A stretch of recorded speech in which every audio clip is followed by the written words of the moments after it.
To kick things off on the episode, I do start with the same boring ass question every time, simply because I refuse to sit down and think of something better. It's the simple introduction. Who are you? Little background on yourself and kind of why we're having this conversation. Yeah, my name's Monica. I'm from a Melbourne heavy band called The Last Martyr, Melbourne, Australia. And aside from being a musician, I also work in the music industry, mentoring bands and as a journalist and marketer. So, yeah, I just love to be around heavy music in particular, but I love all music. Yeah, that's dope. And I think that's one of those things too, like you're one of the very first people, probably, like I said, I've been doing this for like 20 years. The podcast is 3-ish years old now. And I think you're probably like the third person that is also a journalist of sorts. And you know what I mean? Like has some of that base of knowledge and kind of understands like there's not trying to brag on myself or anything, but like there's a different type of value to music journalism rather than just traditional media journalism and things like that when you're really looking at trying to elevate the industry and the scene and being able to very nichely look at things. And for you being in a band as well, kind of almost having insider information, right? Like I know these are the things that companies are looking for. Here's how we can market to that. Yeah, I think that's definitely one of the reasons why I got into it. I mean, I've always been a writer, I've always loved writing. That's definitely sort of my natural way of being able to express myself clearly. For some reason, when I write, things just come through in a way that they don't necessarily when just talking, although I feel like through different sort of experiences, I've definitely gotten better at being able to be more articulate in that. But 100%, I got into journalism to learn and to understand the music industry better. I was in a band for like 6 years back in Sydney when I lived in Sydney, and I feel like the music industry changed a lot throughout Yeah. that time being in that band. And all of a sudden, social media just absolutely became more business orientated rather than sort of self expression and a way to communicate with people. So, yeah, I got into like marketing, and I sort of dialed up my music journalism as a way to kind of infiltrate the system. And when that band broke up, I thought there's no way in hell that I'm going to spend another 6 years getting my band back to what was essentially still the very beginning of our career. I want to find a way to learn more and to make less mistakes and be a bit more strategic. Yeah. And I think, within that too, like obviously every band is going to go through some of those growing pains and there's no secret recipe for it, but having that knowledge of a being in a previous band that worked through some of that, but more importantly being kind of on the inside of the industry, it's easier to say, hey, instead of spending the first year playing in garages, we know we can do it this way and this is how we're going to market that. And we can do, especially with the digital age like Spotify, I know if I get on curated playlists, that's going to amplify us more than playing a show to 50 people. As great as that is, it's not the same correlation of power. Yeah, and I think that's one of the core differences is the approach to shows and having a bit more strategy, because the previous bands, we were all like really, really young when we first started that, and it was still a little bit of, you know, wasn't necessarily wrong for the time, but it was all about playing as many shows as you can and just getting in front of people. And so the approach to The Last Martyr has always been build online first and actually have an audience there when Yeah. you do go and play the shows. So we didn't play shows for a really, really long time. And the first show that we played ended up being like an interstate mini festival, and it was a really great first show for us. So yeah, that it's definitely there was a lot of like positive things that we did in the last project, but being able to kind of learn from that has been really helpful. Yeah, for sure. And that's something I've told artists as well. Like by no means do I think I'm, an expert on anything, but I've seen it, again, being in the journalism and music journalism for 20 years, to your point, like I think the misconception is people think, oh, I have to play as many shows as possible. I need to be out every weekend, maybe sometimes throughout the week. And that can be beneficial. But the flip side of that is now you're not a a need to see, because I play every weekend. So I don't have to go to the show this weekend. I'll see them next weekend. I can go this Exactly. time. Yeah. But if you make yourself a little bit more of a rarity, now people are like, oh shit, like the last Martyr is playing this weekend. We've got to go. Like, yeah. Exactly. Yeah. Yeah. And then it's hard for the artist though, because you just want to play as much as possible and you just want to get on those Right. stages. And like I think it's still so important, especially if you're in high school or at the beginning and you don't have a lot of experience on stage in that setting, then by all means play every street corner that you can. Right. But there gets to a point where I think one of the core things that I learned from being a journalist and working in media and having some PR experience as well is I really started to learn the, I guess, the Hollywood spin, Mm-hmm. and being able to look at something from an outsider's perspective and really study the bands that appeared like they were buzzing in air quotes, Yeah. and being like, well, why is everyone talking about them? What is it about this project that's seemingly come out of absolutely nowhere that's gotten everyone buzzing? And it was more of that exclusivity, I guess, in terms of live shows and choosing the right live shows to play, but also building a brand online that people resonated with, and that also kind of being able to sell yourself in a way that makes you seem a little bit bigger than what you are. So that's definitely something that like PR and journalism has taught me, is that, yeah, I call it the Hollywood spin. It's like, Yeah. it's not lying or anything like that. It's just being able to twist things and know your strengths and understand how to highlight the strengths and the achievements that you've had. Yeah, for sure. And I think too within that is, you know, playing a ton early is great, like you said, for building kind of your stage presence and knowing how to react on stage to different things and how that all works. But the flip side of that too is if you've only got two original songs and the rest are covers, they're not coming to see you. They're coming because they know the song. You know what I mean? Like there's it's still not quite a draw to you as a band. So building up that online presence for 6 months to a year, building your own original work as well, so that when you do play a show, it's this is us. We're not just some guys, covering Blink 182. Like, okay, everybody knows Blink, they're gonna sing along. That's not a measure of you. Yeah, and I think it's easy to get caught up in that because doing cover songs gets you like a shit ton of views on like Right. TikTok and YouTube and everything. And there's absolutely bands that have done it really well in terms of they've used that to leverage their original stuff. But then for other bands, they get kind of sucked into that wormhole of then only being known as a covers band. So it's such a fine line. And yeah, it's just been really interesting for me because I've always kind of I'm I guess it just sounds like really bad, but there's like an old school of thought that kind of looks down upon artists that do covers, I guess, and that lean on that a bit too much. But I've been seeing a bit of a cover resurgence on TikTok, Yeah. as I mentioned. So yeah, I think it's definitely a fine line, but ultimately, I think a lot of artists get into this because they want to express themselves, and some people do express themselves very well through covers. They choose songs that they just absolutely love and that gives them joy, and that's absolutely fine. But for me, going back to what I was saying about writing being sort of my first instrument of self-expression, I don't think that that would be a pathway that um, I would feel fulfillment from. Yeah.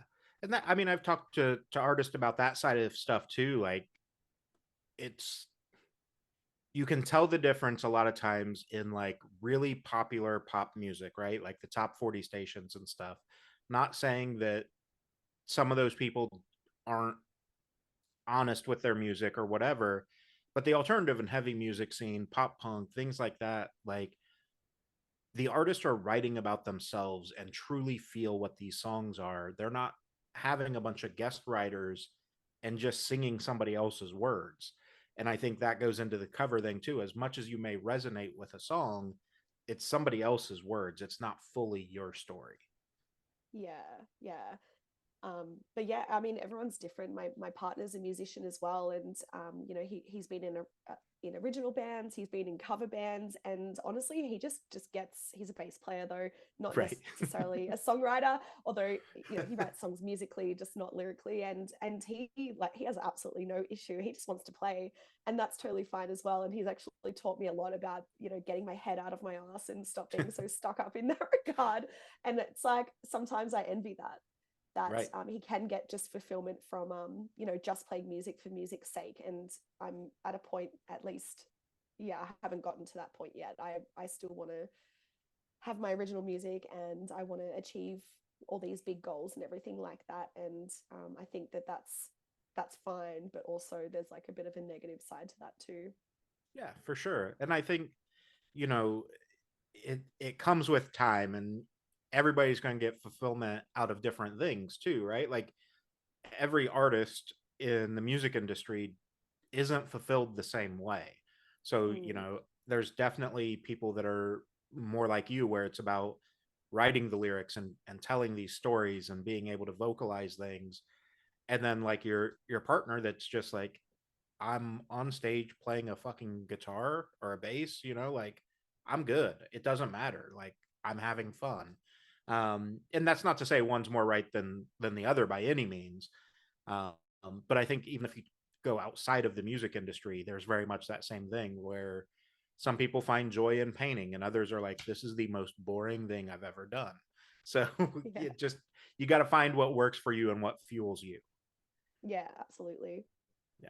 So let's talk a little bit about the development of the last Martyr. You, like you said, you had the previous project. You know, get into music journalism and stuff, and um, the band starts to build, and you guys are in this unique position where you in the music journalism stuff being able to kind of help guide it in a different light, and then COVID comes around and fucks everything up, and then you've got, you know, just this, as we're coming out of the COVID time, like I think for you guys especially too, still shows are becoming more popular, but it's still not back to 100% of what the scene was. Mm. Yeah, 2020 was interesting because there was so much that came out of it that was the happiest time of my life, which I'll explain how that could possibly be something in what was just such a treacherous year for the world. But then also it was definitely like the darkest time of my life in the second half of the year. And I guess to kind of preface this, up until early 2020, I had started this. I was playing in the band and trying to grow the band and everything, and we were pretty consistent and starting to, yeah, play the right shows that would put us in front of people, and we were getting, you know, media attention, and starting to grow and develop like a little bit of a buzz, I suppose. And then also I was trying to grow my mentoring business and establish myself as a music journalist, and grow like my side hustle. And that was something I was really focused on. And at the same time, I was working a desk job. And for me, having to balance just this immense like lust for wanting to just be a creative and just work in the music industry, you know, it always gets to a point in a lot of the jobs that I've had where it starts to kind of like wear on you and everything like that. So even though I had so much freedom at this desk job, honestly, like especially during 2020, like the workload just got less and less, and I was still getting paid the same and stuff. Um, but it was like really, really soul sucking to have to go into work every day. And meanwhile, I'm trying to, you know, I'm waking up at like 6:30 in the morning to go on podcasts from podcasters in like the UK and the Mm-hmm. US. And I'm doing like, you know, early morning consultation coaching calls with bands overseas. And then I'm going to work and working an 8-hour day, commuting, going home, and then often doing like consultation calls of a nighttime as well until 10 p.m., or creating a course or rehearsing with my band, blah, blah, blah. So it was like this, I just desperately, desperately needed to quit this day job, but it was paying the rent. Right. When 2020 hit, I was able to work from home, and not having that commute, and especially with having the workload and everything diminished from this desk job, gave me so many more hours in the day, and gave me like so much freedom and everything. And I was still getting paid the same. We had a lot of like government subsidies around the time that COVID hit, where they would help employers pay their employees until we kind of knew Hmm. what was happening. But we were also in lockdown, so Melbourne had the strictest lockdowns in the world, no shows. We had to just stay inside. And I loved it because I finally got this reprieve from having to commute to a desk job and being there and being bored out of my brain and everything like that. So honestly, I launched this I launched this like membership program for musicians, which was like incredibly fulfilling. And then COVID dragged on. Obviously, can't record, can't write. We managed to, in between times, record an EP or just remotely, um, and which was called Purgatory, which came out in 2021. But then, because of the lockdowns, I guess it was kind of wearing on everyone, and I think a lot of musicians can relate to the fact that, time, you feel like there's always this sense of like time is of the essence because of Hmm. how the entertainment industry glorifies youth. And obviously as an artist, innately you want to create, so that started to wear. I also had family interstate that started to have some serious health issues, and I was not allowed to visit them because the borders were shut. So it Yeah. was like, that was a really, really dark time. But it's just so weird looking back, because it's contrasted with one of the happiest times, which is finally this ability to wake up and create every day and have all of this time back, and none of the financial worries. um so yeah, 2020 was just crazy. Yeah. Well, and I think that's cool that, you can recognize that disbalance, right? Being able to see, like, I know that I'm not necessarily, not that you were unhappy with the desk job, but like at the same time, I'm not happy or fulfilled by it. It's what I need to do to Mm, get by. Um, and then being able, I can understand where you're coming from on like it being a good thing for you because you did end up being remote and being able to kind of slowly transition to what you wanted to do, and it wasn't as jarring as just walking in one day and being like, hey guys, I'm done, I can't do this anymore, and if I pay rent, I pay rent, if not, okay, like we'll figure it out. yeah, totally. And yeah, it's this weird like yearning. It's like, it's this feeling of I'm not where I'm supposed to be. And that's, when you have that as a musician for so long, like it really just like weighs on you. And yeah, like and around the same time I got like headhunted by, Warner Music to run like this heavy music publication.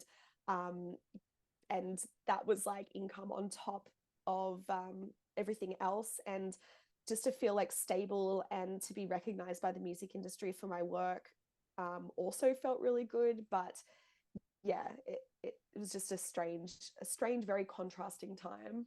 Yeah. So let's talk a little bit about how that kind of translated into the mental health side of things for you. Obviously, like you said, the Australia being a little bit different than like the US, because when we think of the States, like they didn't close the borders for us during COVID. Like you could still travel. It was highly Mm, not recommended, but like they yeah. weren't going to stop you from going somewhere else. Um, but in Australia and several other countries, I think Canada was very similar, where like they locked down the states or provinces, and regardless of your reason, really, like, hey, I've got family that needs me, sorry about you, like we're just not going to allow that. What does that do to you in that time where like there's so much uncertainty and kind of just a longing or a yearning, you know what I mean, to be with your family and connected with people?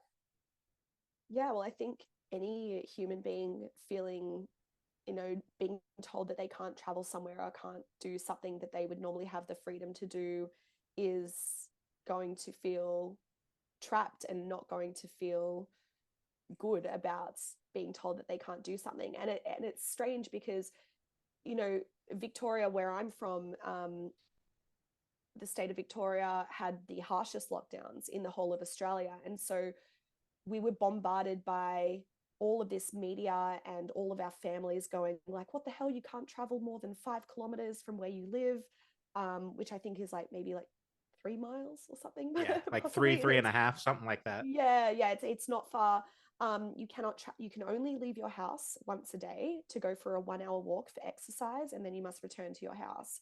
And we're being bombarded by family and friends that are being like, what the hell, like, are you okay, blah blah blah.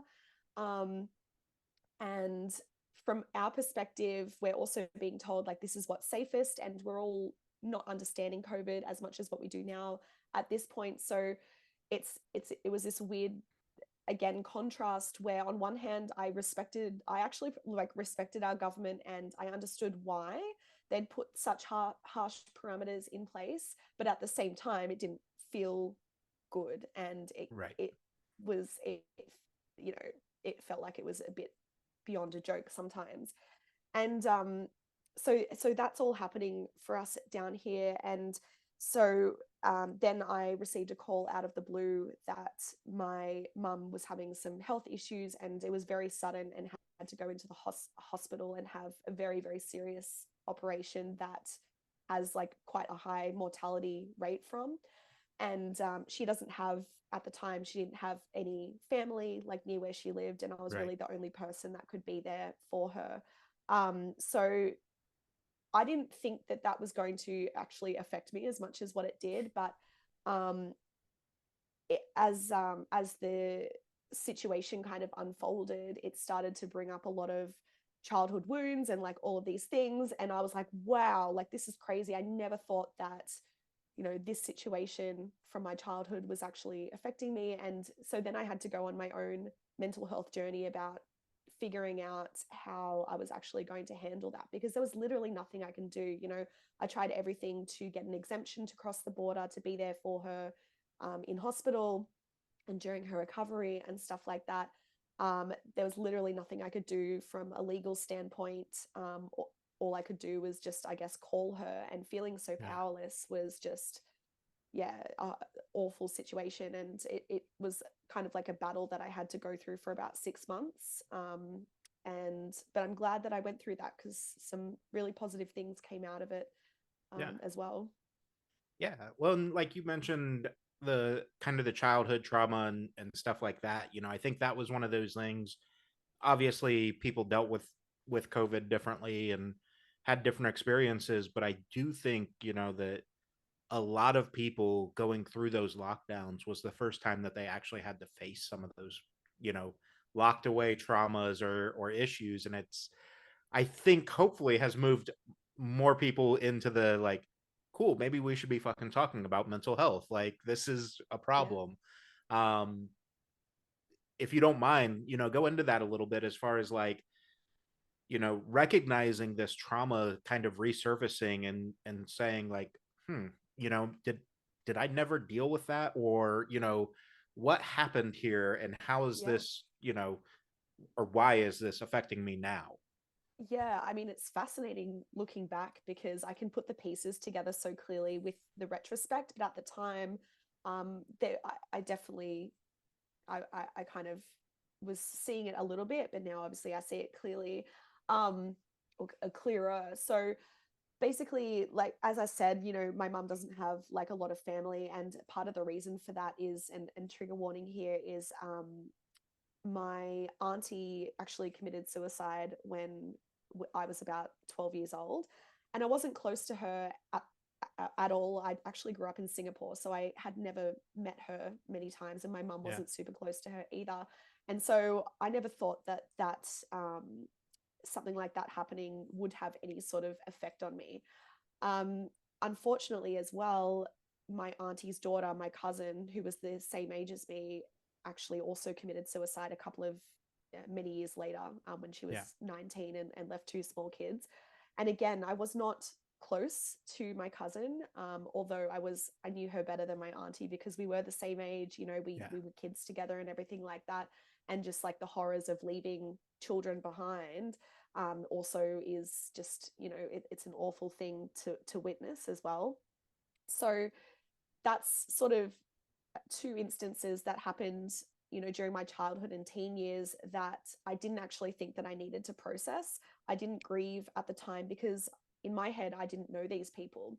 However, all these years later, when my, you know, almost a decade or more later, when my mum got unwell, all of a sudden it made me face mortality in like the female lineage of my Yeah. family, and my worries about losing her um were all of a sudden, it, for some reason, all I could think about was my cousin and my aunt, and I didn't know why. And um I started to develop like an insomnia because of the anxiety and the worry and the processing that was happening about Yeah. that.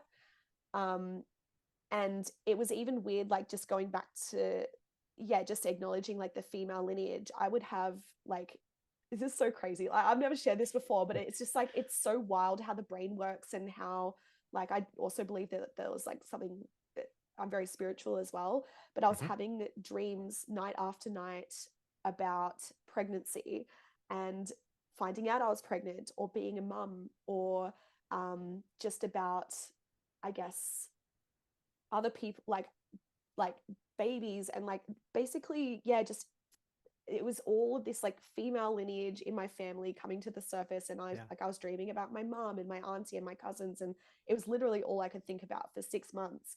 And it was like crazy because, like I said, I was like an insomniac. I wasn't sleeping. Thankfully I was seeing a psychologist, and you know, people kept recommending to me that I go on medication because I need to sleep and everything. And I really did not want to do that. Eventually I did, which I'm so glad that I did, because it ended Right. all of that. But yeah, it was just like this immense processing. And I think like what you were saying about being locked down and being forced to remain inside really forces us to go inside of ourselves. And for the first time, silence around us really forces us to process things that we never would have anticipated.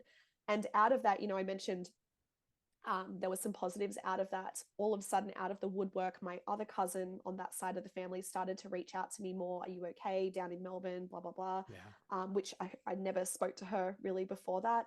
My nana started to call me more often. My dad started to call me more often. All these people just came out of the woodwork to support me, which did cushion everything that I was going through a little Yeah. bit, a little bit more. So, yeah. Yeah. Well, and I think it's interesting, you mentioned that some of that trauma processing for you manifested as insomnia. And I think it's I'm going to use the word funny, but it's not intended to be funny. Like, it's funny because people kind of write those things off, right? Like, oh, I'm not sleeping well. It's not mental health related. It's something else. And it's like, no, like, one of the very first things that I've seen, I'm 38. I've dealt with depression virtually my whole life, and I lost my brother to suicide a few years back as well. And so, like, one of the first things that I recognize when I start to spiral is I stop sleeping well. My Mm, mind won't shut off. And so many people just write it off to, oh, I just had an active mind that day. And it's like, nope, your body was trying to tell you something, like, there's yeah. something here for you to process. And I think it's important for people to hear that because, I'm sure there's going to be people listening to this that are like, man, I don't sleep well. Like, what am I subconsciously either avoiding or, trying to distract myself from? Um, and I think, you mentioned the female lineage, and as a man, I can tell you, we think about that sort of stuff too, as far as like, Yeah. I'm the last of my name and my father's side right now. And it's just one of those things where you start to kind of look at that chain of your family, and you're like, man, like, what is happening? Like, if this and this happen, where does this, the tree falls, right? Essentially, for the family tree. Like, if if I end up not having a kid, the branch of my family tree kind of dies with me. And it's a weird feeling. But I think too, for especially for females, and I'm not trying to speak for you guys, but I do think, there's that, kind of primal inherent motherly instinct, right? And so there is something to be said about, like, even if you don't necessarily want to have kids, your mind thinks about those things where, like, how could someone leave their children behind? How could this thing happen? Mm. Yeah, I mean, for me, I don't know if I want to have children. I've never Right. had that instinct, but I think like at the time I was, I guess, acknowledging how much pain like the women in my family had Right. gone through until that point. Even the women that are still here with us, the amount of crazy trauma that they've gone through is unthinkable. And so, as I'm sure like a lot of people are in the position where they don't know whether they want to have kids or not. And there's like a time it's like, well, I think like maybe the buck should stop here. Maybe we shouldn't continue because the family's already gone through so much. And I was reading this book recently called Women Without Children, and it talks about that, and not want it, like a lot of women don't want to have kids because of the fact that the family line has already gone through too much trauma, Hmm. and not and choosing not to like continue that is a way of, I guess, yeah, I guess choosing not to carry that on, or whatnot. Um, yeah, so yeah, it's just like, yeah, I can't remember where I was going with that, but yeah, it was like so much to process that came out of, um, yeah, that yeah, it's just, and oh, sorry, back to what you were saying before about the sleep thing. Yeah. Yeah, I just want to also say that that's sleep is the first thing for me to go as well whenever I'm worried about something or upset about something. And historically, like throughout growing up, it wasn't. I don't know if I just wasn't able to articulate, but certainly there was a sense that me not sleeping was something not to be taken seriously. And so I don't think it was until this particular situation where I actually looked back at all these phases of my life where I have gone through insomnia because of what I now realize is anxiety, but I also didn't realize I was having anxiety at the time. And when I did eventually go on like medication, at the end of sort of 6 months of trying to battle this just with me and my psychologist and doctor, um, I was like, shit, I wish that I had like gone on medication earlier in my life, during this period or this period. Yeah. Um, and I just, yeah, I wish that I think that sleep is something to be taken extremely seriously, especially if you yourself are like a touring musician. And sometimes we don't get enough sleep, and that's fine, like every now and then. But when it's like this chronic thing, then you need to Right. really look into that. Yeah. I used to intentionally work um, a closing shift when I worked in retail. And so I intentionally would work late till, 11 o'clock, midnight, whatever, stay up till 2, 3 in the morning, and then finally go to sleep. And same thing as you, like in retrospect, I'm like, that was my way of just trying to trick my body into, like, I was forcing myself to be so tired that I Mm. couldn't not sleep anymore. Oh yeah. And I can tell you 100% that that absolutely fucked me up long term, because, like, now I have a desk job and whatnot. Getting up early in the morning is the worst thing in the world for me. Like, Mm. I hate it. I Same. don't ever feel like I get enough rest.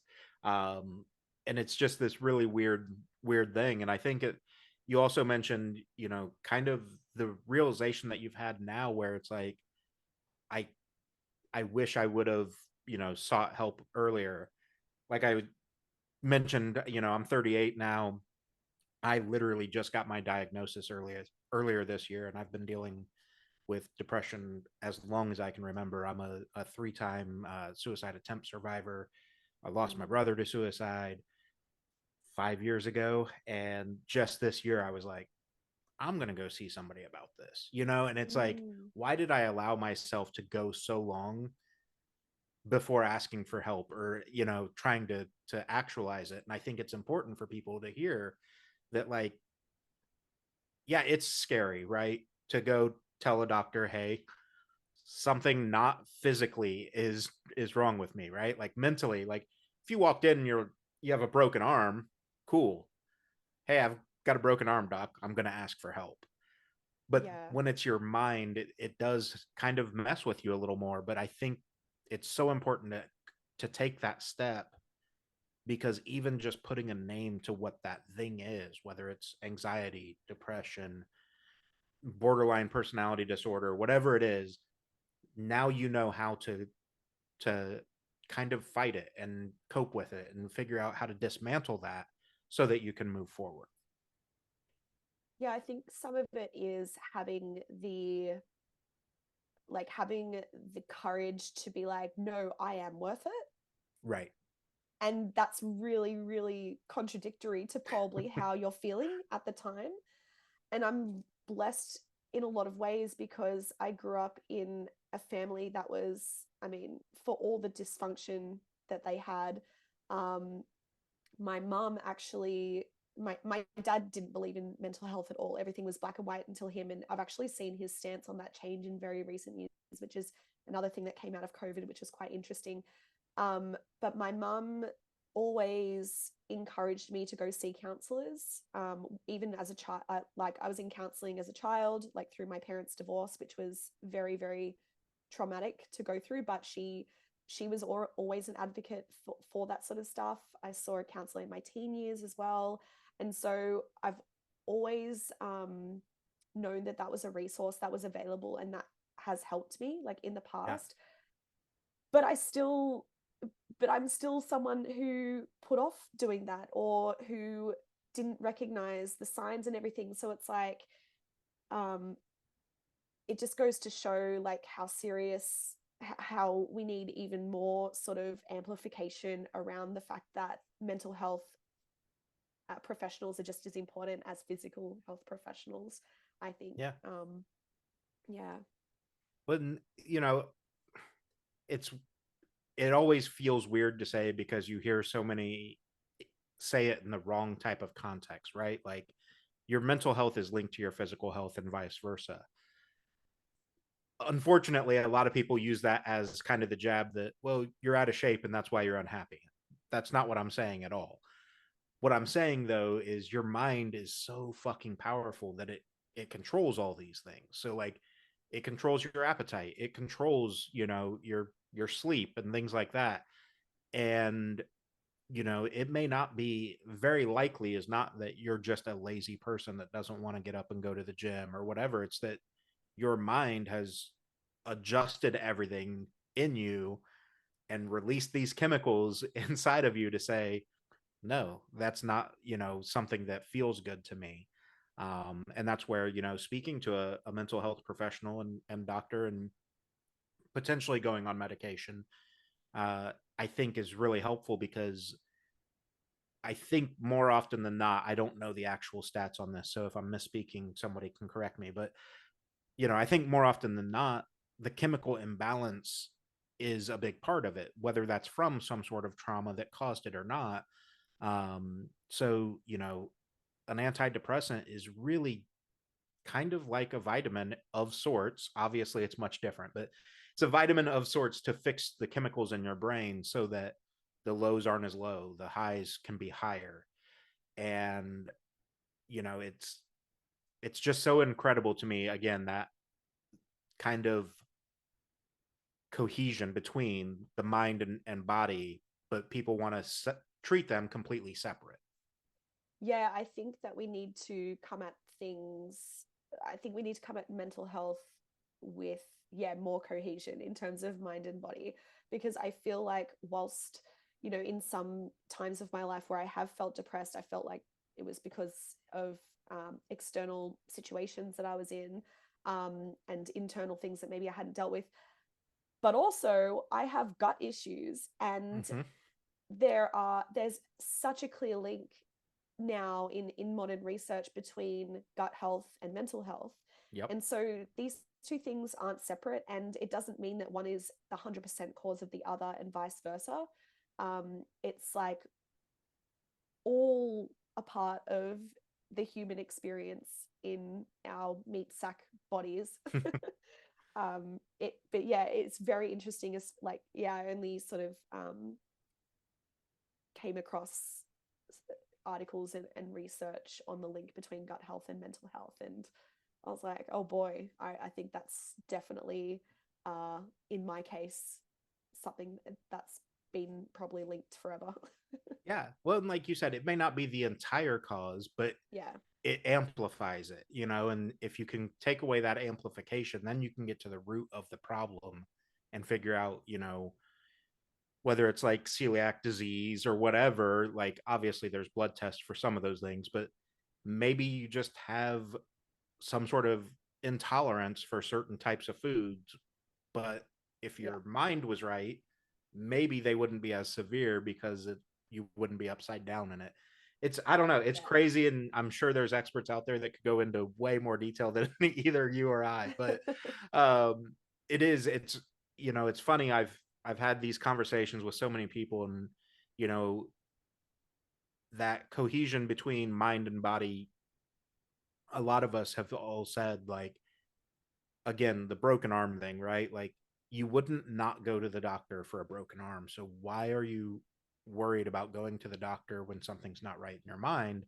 And it's all about changing that narrative. Mm, Um, there's a friend of mine that I had on the podcast, and she talks about mental health and mental illness as mental injury instead, yeah. because an injury is real, it's visible, it's something people can understand. But illness can be so many things that aren't visible and people don't understand it. So, you know, referencing it as, I have depression due to a mental injury. Okay, well, cool. What are you doing to fix the injury? Yeah. Yeah, I love that. And I heard you saying that in your, because I was listening to like your interviews that you did with like Emmy and Michaela Mm-hmm. and a couple of other um little snippets of some of your other episodes. And I heard you bring that up, and I just thought, yes, like we need to change the dialogue around that, or change the wording, because it's, yeah, it's absolutely right. Yeah.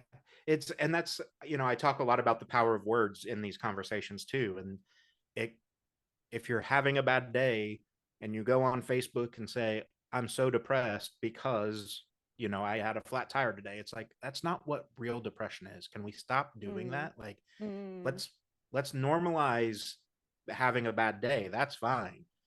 But let's not take away and diminish the value of what anxiety is, what depression is, what bipolar is, by reducing it to minor inconveniences. Oh And I yeah. think, yeah, I think that's a huge one, because then when somebody says, "Hey, I'm depressed," oh, okay, well, tomorrow will be better. That's not what depression is. No. Yeah, yeah, it's almost this like throwaway phrase. And I think another word which has maybe had its meaning diminished a little bit, a little bit in recent years, is the word trauma too, Hmm. because it's kind of become this buzzword for Gen Z on TikTok. And whilst like whilst there's definitely telling stories about actual trauma, it's kind of, I guess, but at the same time, I understand why it's become this buzzword. It's because everyone's trying to sarcastically deal with their own trauma as well. Right.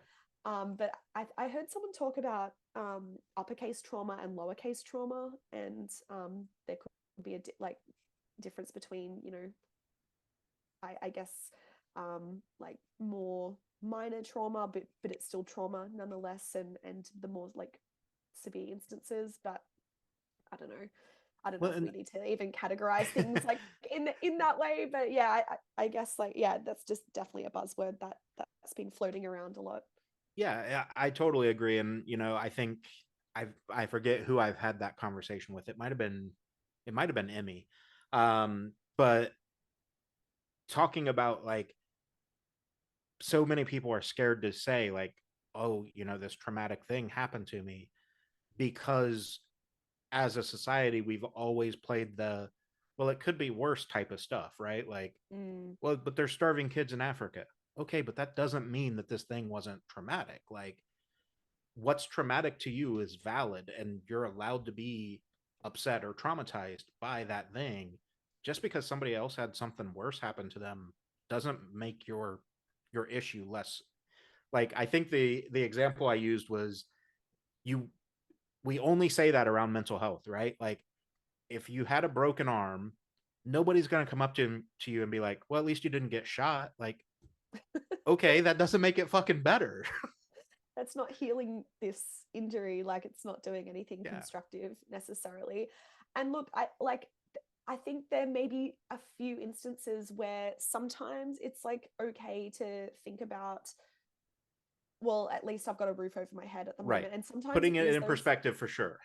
yeah, like when I was going through that bout of like anxiety and depression in 2020 at the end, and into the beginning of 2021, it one thing that's sort of, I've accumulated like some tools over the years to like understand when I'm falling into down that rabbit hole, but also to try and pull me up a little bit more. And one of the things is like gratitude lists. So literally, when it feels like there's nothing to be grateful for, sometimes it is drawing upon those basic needs that some people in the world don't have, that can give you at least something to hold on to, something positive to be grateful for in the darkest times. And for me, it was, even on those gratitude lists, it was like running water, like fresh running Mm-hmm. water that I can drink that from the tap.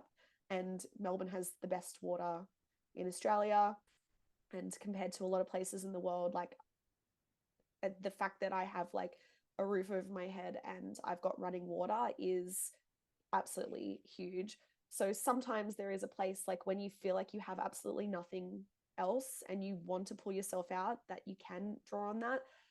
But I think like when other people say it to you, I guess that's the difference. It's like, yeah, when other people project, because it just shows like a lack of empathy, a lack of understanding, because we Yeah. could go on this cycle forever. Well, you've got a broken ankle, well, at least you don't have a broken leg. Oh, you've got a broken leg, oh, at least you weren't shot. Well, at least you didn't die. Well, at least you did die. Like, I don't know, like, Yeah. No, like, I and totally you agree. weren't There's captured by always a, soldiers or something, you know, like yeah. we can go on this roundabout forever, but like at the end of the day, we're humans and we feel pain. And that's and it goes back to like recognizing that I am worthy to feel better, you Yeah. know. Yeah, absolutely agree. And I think it's funny because there absolutely is always a step above, right? Like you said, at least it's not a broken leg. Okay, so it is a broken leg. At least it's not a missing leg or whatever. Like Yeah. we could do that until the cows come home, but at the end of the day, it's, and I think we both, the Australian government's similar to the US government. That's what it feels like the government does a lot of times, is like, well, yeah, we have this societal problem, but at least it's not this, so let's go worry about this other thing instead. Mm. And it's like, okay, but we didn't fix anything. We just acknowledged that there was an issue and we just walked away from it. And I think that's what a lot of times it feels like when somebody says to you, well, at least it's not this other thing. It's like, okay, but you acknowledge that I'm hurting. You're just walking away from whatever, and most of us, I think you would agree with me on this, most of us aren't even asking you to fix the problem. We just want you to hear that we are Mm. having the problem. Yeah. Yeah, I think that's something else that's come like with maturity for me as well, is oftentimes like when someone that we love is hurting, we feel an innate sense of want to fix things, to Mm-hmm. want to fix it and offer solutions. And that's definitely the way that my brain works, is I'm like, okay, problem solver, like, okay, you're having this problem, well, have you tried this and this? And in recent years, actually, I think one of the core people that taught me this is one of my best friends, Corey. And I was telling her about a problem, and she sat me down and she's like, do you want advice or do you want me to just listen?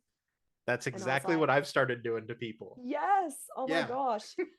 And I've thought, there's been times where I'm like, no, I really need your advice. Like, I've come to you specifically because I know that you've got insight into this. And then other times it's like, I just want you to listen. Like, I don't want to Yep. be told any advice right now. I just need to be heard. And I think that that's like a really good tool to have in your tool belt, because it didn't come instinctually for me at all. And it was something that I had to actually learn.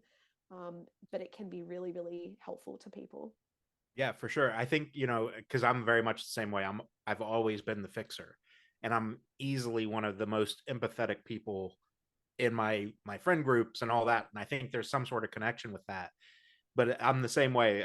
I couldn't tell you how long ago, probably 4 or 5 years ago, I started doing that thing too, where like a friend would come to me and they'd start complaining. I'm like, all right, time out.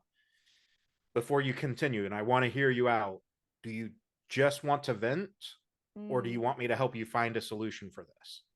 yeah. Because that's going to change how this conversation goes, you know? And it does take people back a little bit the first time you say it to them, because they're like, well, what's that supposed to mean, you know? But when they recognize that I can help and give advice, or if you just need to get the stuff off your chest so that you feel better about it, then talk. Mm, yeah, absolutely. Um, and like in psychology, that's it, like I think one of the things that is really underestimated is like active listening, and it feels so dumb when you do it. It feels really silly, Yes. because it's like I am listening, and that's how I came up with a solution for your problem. But actually, for the other person, and I think a lot of us, I don't know, a lot of us have experienced this like growing up and into adulthood and stuff, is that you actually don't feel heard if someone's immediately not validating how you feel and just offering a solution, because it feels like that the solution's so easy, so you shouldn't even worry about the Mm-hmm. particular instance, and there's no acknowledgement of where you're at, and then you feel silly for where you're at, or you feel like no one understands you. And so yeah, something that yeah I've tried to do a little bit more is the active listening, which is where you repeat back sort of certain phrases that a friend Mm-hmm. is talking to you about. I've learned that from my partner. My partner's in the mental health field. He's a psychotherapist. And so yeah, like I used to like read all of his like essays and his thesis and stuff Yeah. like that, and I learned so much. And I think that that's like one of my favorite things, is just how simple active listening is. And yeah, like asking the question, do you want feedback, do you want a solution, or do you just want to be heard? And then if it is just to be heard, or even if it is the solution, like active listening and repeating back what someone has said, like I'm hearing blah blah blah blah blah.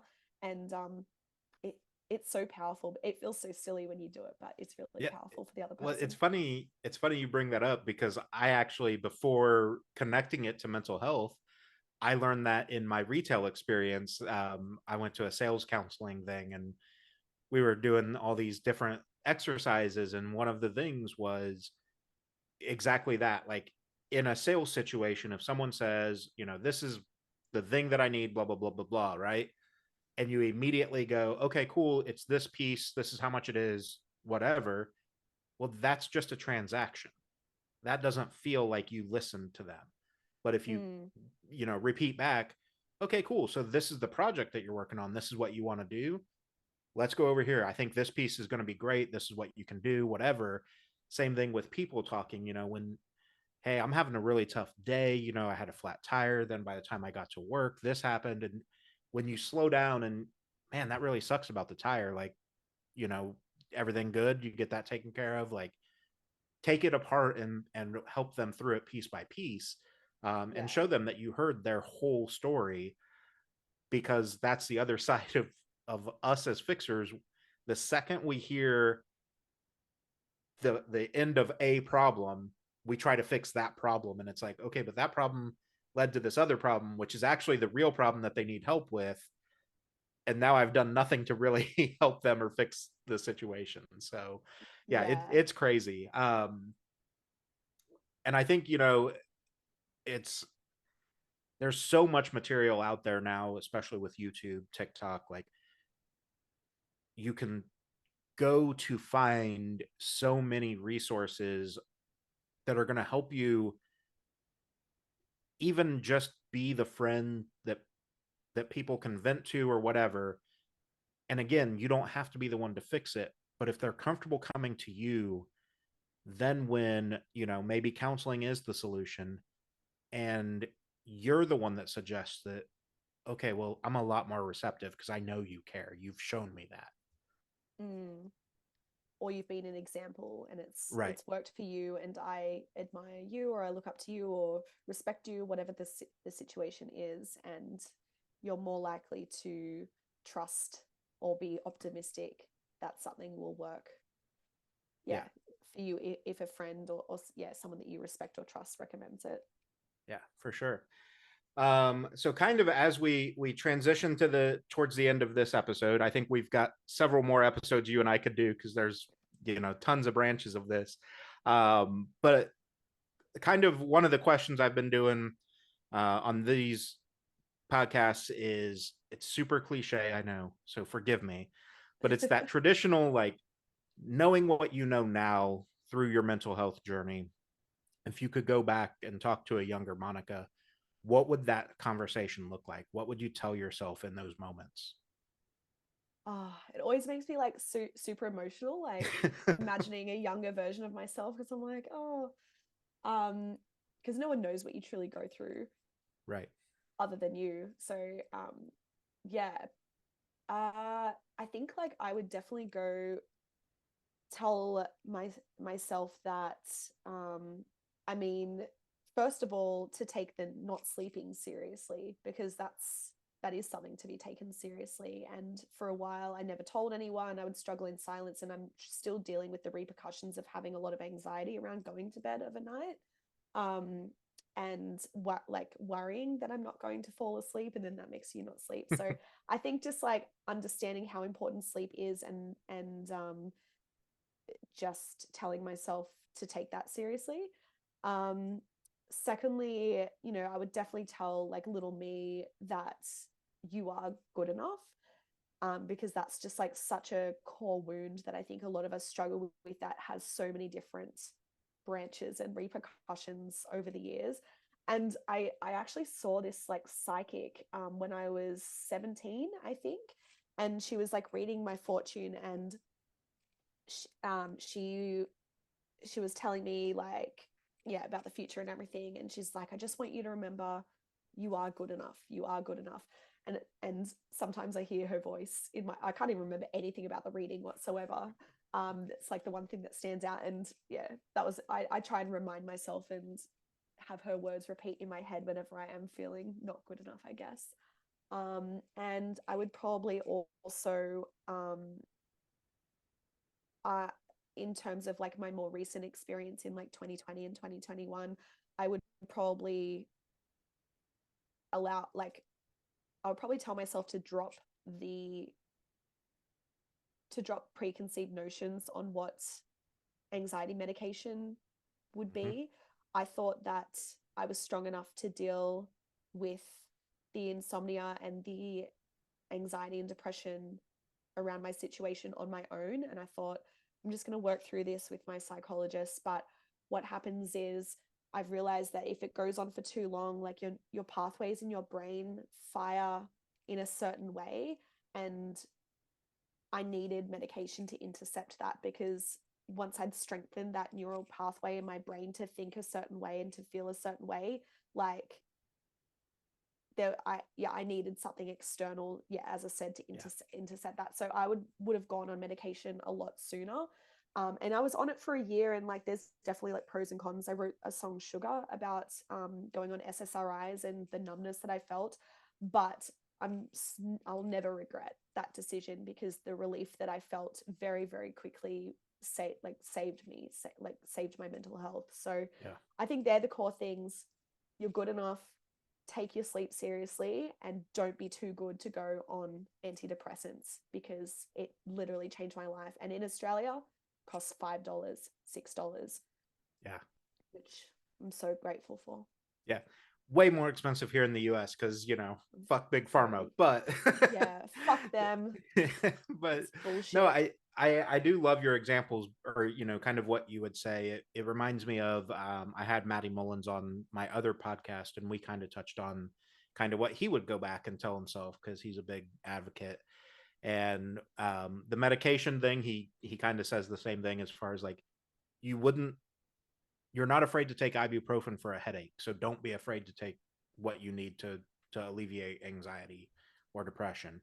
Yeah. um but the big one was, he said, and it really hit me, and it sounds like it's probably close to yours and may hit you too, was he would go back and tell a younger version of himself that, you're allowed to be angry, you're allowed to feel sad and have all these, really big emotions.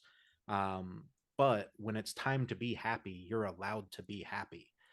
And I was like, oh fuck. Cause like for so long I always felt jealous, or like not jealous, but like I always felt like I wasn't supposed to be happy because I had all these other things going on, or you know what I mean? I felt like this kind of almost a regret for being happy because I've not dealt with this other thing, or Mm. this relationship still isn't right or whatever.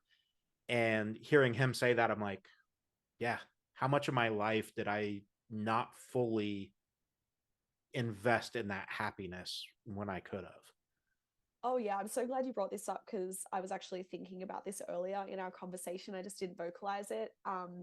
But I truly, truly believe that it is our human right to be happy, to Yeah. experience happiness. Like that is just something that every single human deserves and should have and should always work towards having.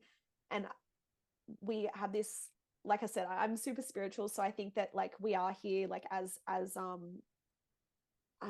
like souls to experience like the contrast of earth.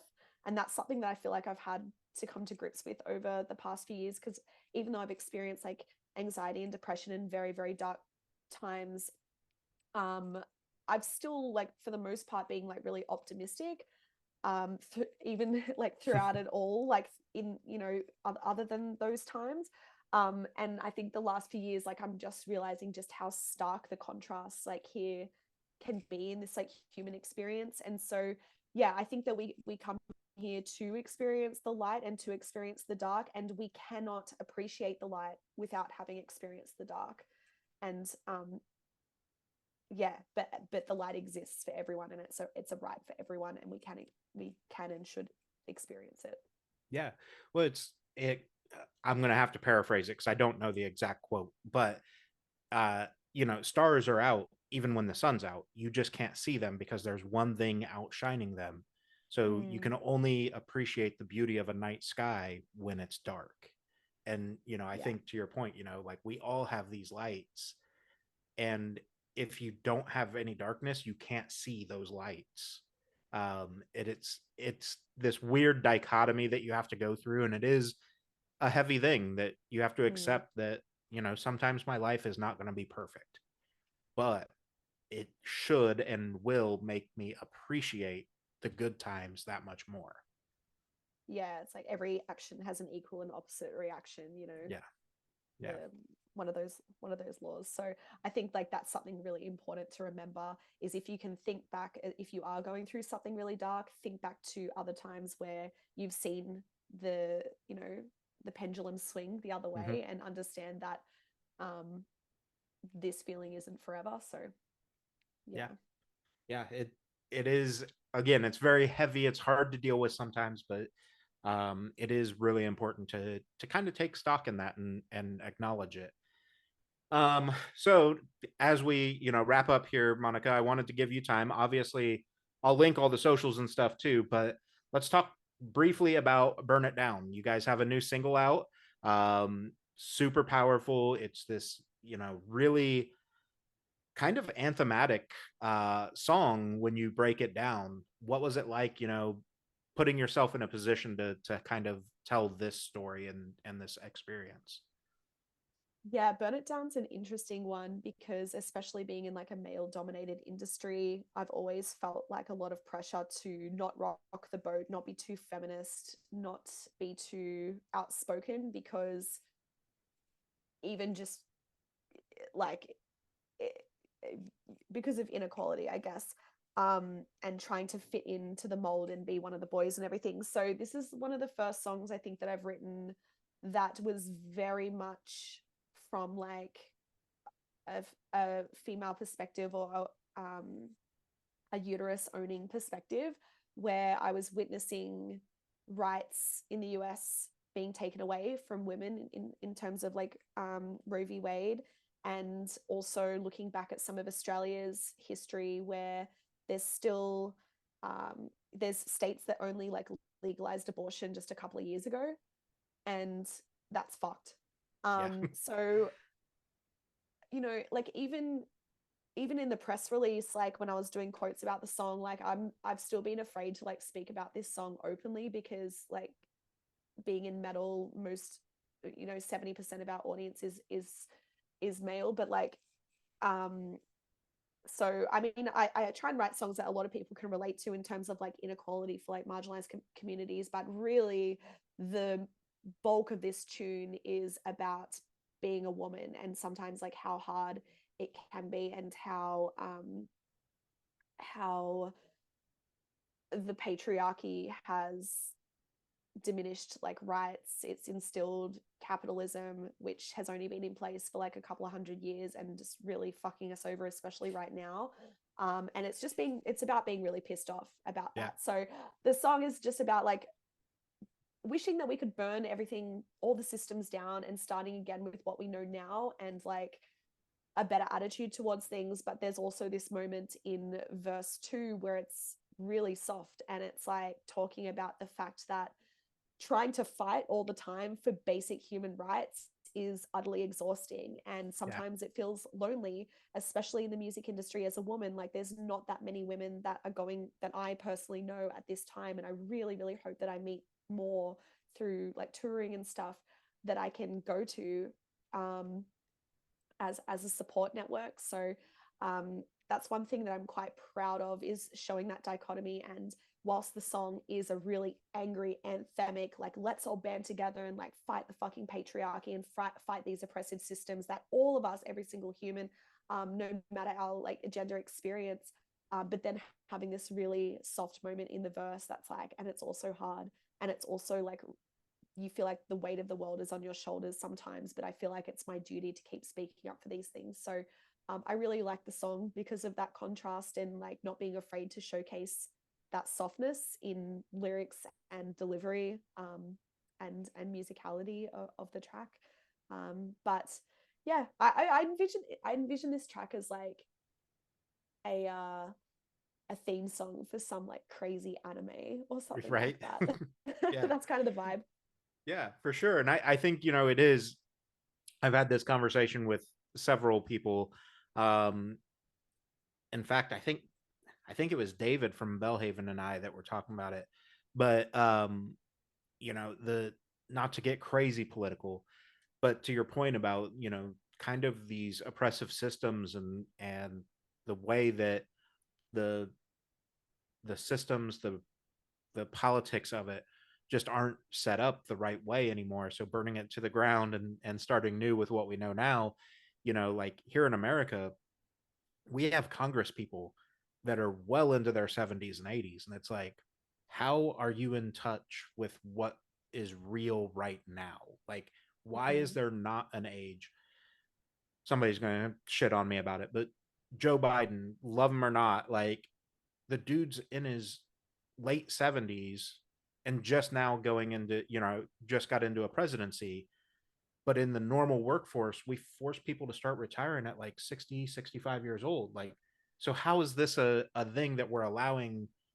You can't work a normal job at your age, but we're going to let you run a country. We're going to make you make decisions and laws. It's like, what the fuck is happening here? How do we allow this? Yeah.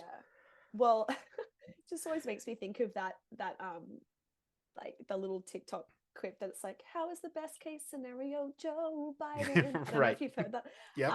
Last night it brought me to tears actually. That and this woman called Hannah, and I don't know her last name because I'm not from New Zealand, but she's a new New Zealand MP, and I believe she's in her 20s. And just even seeing that there can be someone in government um, who is young and a woman and clearly very bright, but also very much, you know, she was asked in an interview, do you go to parties? And she's like, of course, like, you know, she's in her 20s. Of course she Yeah. goes to parties. I think it's so important. And it's like literally, literally seeing something like that on social media can bring me to tears because I just know how desperately we want it. Because um, it's just wild. Like there should not be people running the world who will not be in the world in the next decade. It's Right. messed up. Especially, yeah, making laws that are going to, again, not to get crazy political, but like in the US, it takes so long for a bill to become a law. And then to your point, a lot of these people that have voted on this are no longer potentially alive. They're definitely not in office anymore by the time it becomes a law, things like that. And it's like you're making these decisions and laws and rules for a world that you're not even going to be a part of. And something that So they're not even experiencing themselves while they're here. yes, yeah, for sure. And And it's usually something that they know absolutely nothing about, or not the depth of knowledge that they should.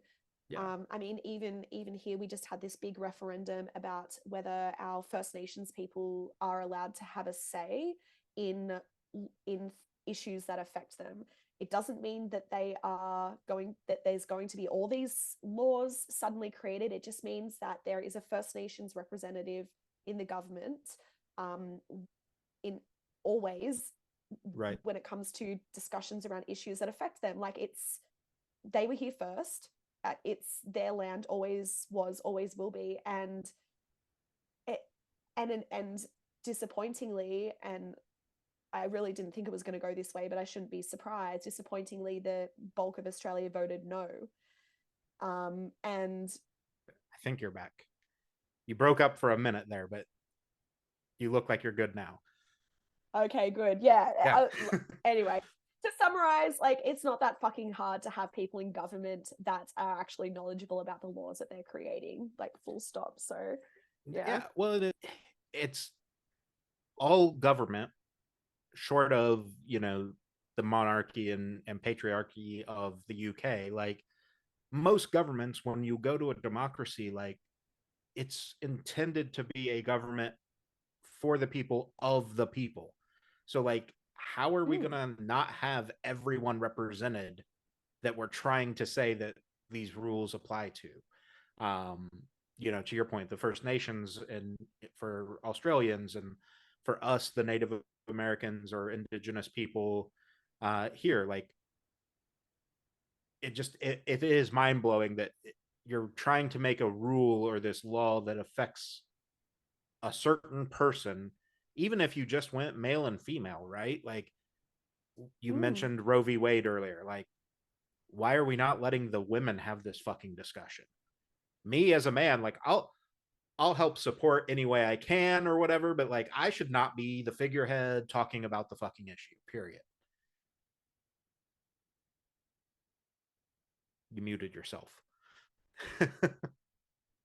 Exactly. Sorry, my computer's just having some issues right now. Yeah, It's all refusing to good. charge. So if I cut out, then that's why. But But yeah, you're all good because now at the end of this, now that we've went a little political, kind of the traditional wrap up question is, or wrap up segment, if you will, I guess, is obviously I'll link all the socials and everything, but what's the best way for people to find you online? Best way to interact, all that fun stuff. yeah. So head to the Last Martyr, or the Last Martyr.band if you want to check out our website, and that has all of our upcoming shows, which we're hopefully going to be announcing some shows for 2024. You can get to our music from there, but we're on all socials, so it's just the Last Martyr. On Instagram is usually where we hang out. On TikTok as well, we're the Last Martyr band. Um, and yeah, we love like chatting to people in the comments and in the DMs. So if a song has resonated with you, or you've seen us live or anything at all, like, definitely come let us know, because it really makes our day. Yeah, awesome. Monica, I've appreciated this conversation so much.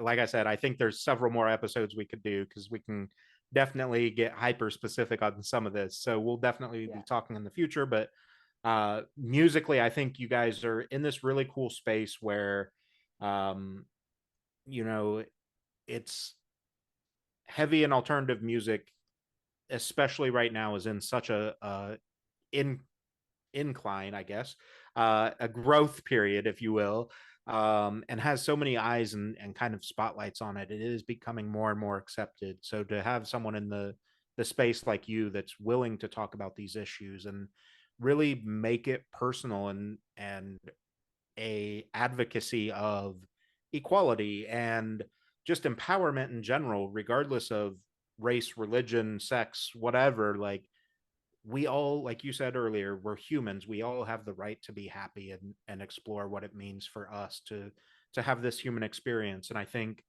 you guys are pushing that message forward, and I really think it's, again, just a really cool space that you're in right now, and hopefully the eyes and ears and everything come to it and make it just amplified that much more.